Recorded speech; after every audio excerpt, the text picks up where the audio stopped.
And it's great to see so many faces around the room that I do recognize from that long haul. It's now just over 6 years that we did start this journey to getting an Agenda 2030. So today, thank you, Kathy. I'm really pleased to be with you at what is a really important event. It's timely on climate risk and to discuss the opportunities that we have in an era of implementation, and they're for us to seize if we can take the actions in a timely way. The destructive force of climate change has been underscored by a recent spate of tragic disasters across the world, and we all witnessed those towards the end of last year. In addition, 2017 ties 2011 for the highest number of billion-dollar disasters for a single year.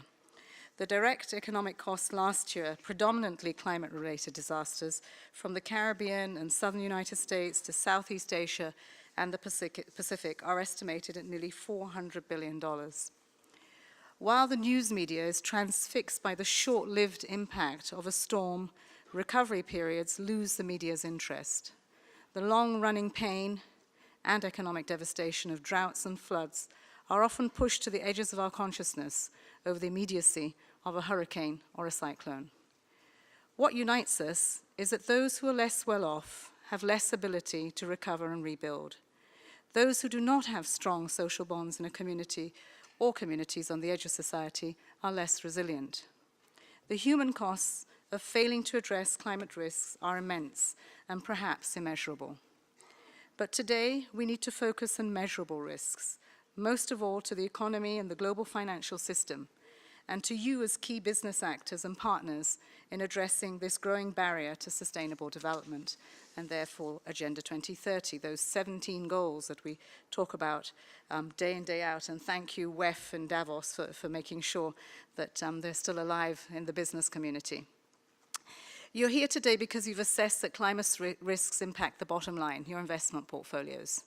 Climate risks impact business models and the integrity of the pensions and saving systems. I also hope that you are here today because you may conclude that without addressing this dilemma, climate change poses a systemic macroeconomic risk and a risk to the financial system itself. I'd like to focus my comments today on 3 areas where I would like to urge you to move forward with greater ambition. The first is the urgency. Many of you here today have pledged to align your investment portfolios towards a below 2-degree scenario, in line with the goals of the Paris Agreement. I welcome Climate Action 100, which involves many of you, and its focus on leveraging the collective power of investors with combined assets of $27 trillion that would accelerate the decarbonization of the world's most carbon-intensive publicly listed companies. Here in New York City, a few weeks ago, Mayor de Blasio announced plans to divest New York City's 5 pension funds from $5 billion in fossil fuel investments out of a total of $189 billion. Divesting from carbon-intensive assets and aligning with the goals of the Paris Agreement is a complex realignment. Your voices need to be clear with regulators, central bankers, finance ministers, boardrooms, and C-suites for the gathering momentum to continue to gather pace and to become a truly global phenomenon. Secondly, consistency. While we see divestment from fossil fuel assets at more than $5 trillion last year, the global community invested another $825 billion in fossil fuel use. Once again, your voice and the actions you take will speed the pace with which countries improve the consistency and alignment of their approach from their domestic policies to the behavior of their national development banks, to their export credit guarantee agencies, to the regulation of their sovereign investment funds, public pension funds, and their reaction to moves for transparency. Which brings me to the third point, transparency.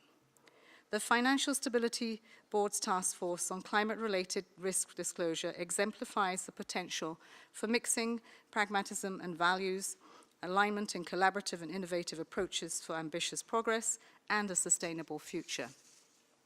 I'm pleased to see that so many companies announcing that they will adopt its principles. I'm also pleased to see that governments are beginning to enshrine its approach in legislation. But it will be you in this room that reward those that are transparent about their risks and the measures that they will use to manage them, and those who can address comprehensively how they will address their future businesses in a 2-degree a below 2-degree climate scenario. It is only when we have greater transparency that we will better be able to understand the contours of climate risk and then be able to engage all stakeholders in how best to manage that risk, especially those that sometimes rightfully fear that they will be left behind. Ladies and gentlemen, the vehicle for transformation we need is the Paris Agreement. The Paris Agreement lays a foundation for some of the most ambitious cooperative action ever conceived in the history of our global community. Governments are building on this foundation with more than 170 countries having ratified the agreement. Their responsibility is to shape the conditions that will make it easier for you to act, for you to make responsible decisions that support global action on climate change.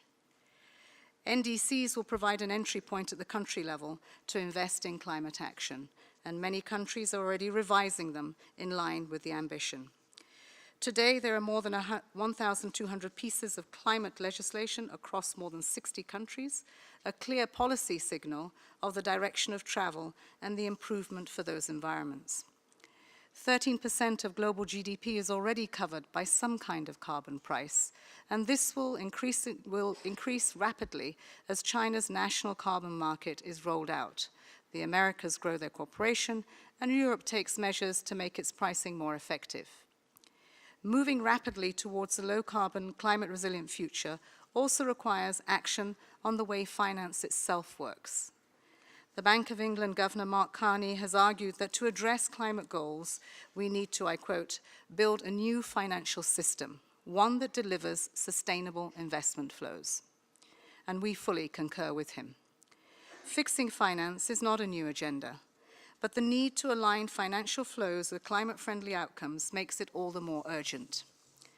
China State Council has adopted a set of 35 recommendations by 7 ministries to green the country's financial system, the most ambitious commitment of its kind. Challenging the finance system to be bold needs joint action by policymakers, regulators, and the market. In conclusion, ladies and gentlemen, finance is key to investing in the future. Together, we need to shape and guide financial systems, regulations, and measures to be fit for this purpose. There cannot be one grand plan, this we know, but there needs to be one grand ambition. We can scale up through the actions of many and by working together. Ambition means a concrete commitment to change course represented through visible action. Ambition means continuous experimentation and innovation, rapid feedback and learning, and pushing the boundaries for scale in line with our commitments. Ambition means acceptance that solutions come from diverse places, institutions and people working together. In September 2019, the Secretary General has signaled he will bring together heads of state and government, key stakeholders, including you in this room, to ensure that ambition is sufficiently calibrated for 2020 and beyond. Time is against us, and I ask that you bring with you all the partners that can make the Paris Agreement a reality.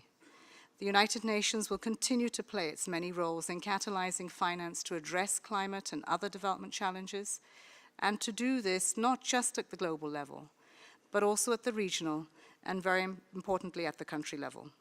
Globally, we can convene the actors that work together to make a difference, bring our deep working knowledge of country contexts across the world, continue our core work on peace and security and humanitarian action, which will deconflict and de-risk environments, and work in close partnership on the ground as we continue to support countries to take actions that will bend the emission curve and transform growth and development pathways towards a peaceful and sustainable future.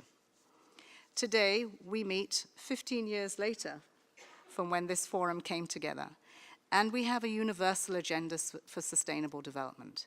We also have an opportunity to show each other and the world that we are listening and that we will respond to the urgent call for climate action by ensuring we each play our role in redirecting finance towards our common ambition in securing a world that not only leaves no one behind, but that we really do begin to walk and run the talk. I thank you.